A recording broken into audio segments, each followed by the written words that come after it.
Hey everyone, this is Keegan from National Powersports.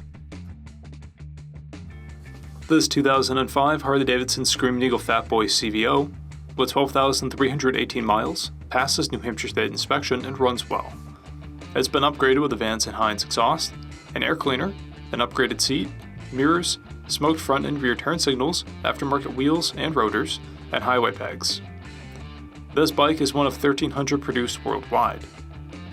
With its iconic style and rugged power, the Fat Boy stands out on the road, and the CVO variant pushes this in a factory custom direction, complete with stunning paint and finely crafted details.